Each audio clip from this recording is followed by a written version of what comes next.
Many of you have been to the fight. You've all deployed. Many of you have done it multiple times. You know a whole lot of people who have earned, deserved, and received these awards.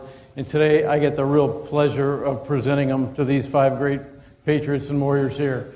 How many of you know the story of the flight for which these guys earned the Distinguished Flying Cross? Okay, you're going to hear it, but not from me.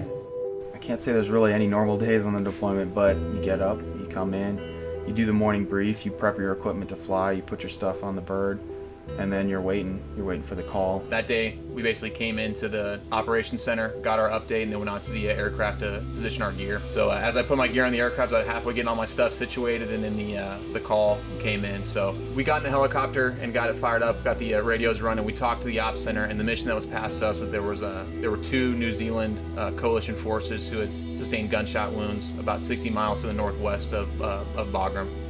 We were initially scrambled for 2 critical patients, and then en route that number had grown to 7. So it was a very steep cliff on either side, and basically the New Zealanders were on the floor of that valley. We were able to go in there with a weapons pattern. We didn't want to just fly in and land in the LZ because we knew there was an enemy presence. So we came in, we didn't see anybody. The B-1 hadn't seen anybody at that point, and there was somewhat of a lull in the fighting when we got there. I instructed our Chalk 2 Pager 84 with Captain Larson and with Captain Johnson to land in the LZ and start picking people up. It was a very tricky balance between keeping enough fuel to get somewhere and dumping enough fuel so that we could do anything on the site. We made that decision. We had guys on the ground. So we're like, all right, we're going beyond our point where we're going to be able to get anywhere with our gas, but we couldn't leave anybody there on the ground. So we stuck around, and that's when we started really coordinating for that tanker. I was on the radio with the tanker trying to get them to find us. We had passed them a point earlier where we wanted to conduct air refueling, but we could no longer stop at that point because we needed to get as close as we could to the fob.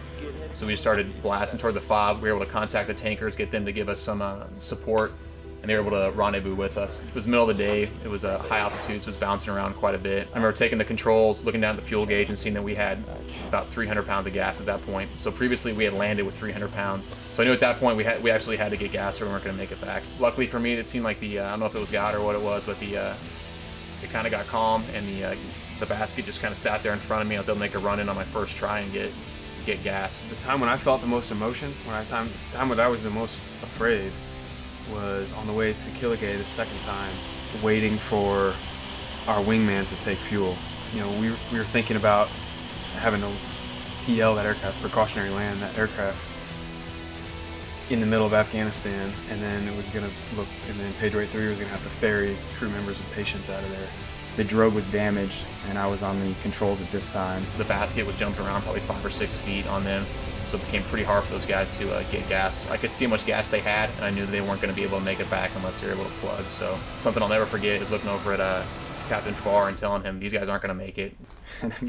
Got some encouraging words from the flight engineer. He's a warrior, and he says, hey, if you don't make this, we're screwed, man. So got lucky, got it, we got the gas we needed. As soon as he got on the hose, we all kind of let out a collective sigh of relief that they're going to be able to get the gas and make it home. It's cliche, everybody says it, but you fall back on your training. You know, you just, hey, this is what I gotta do. Like, I refuel here, I refuel there.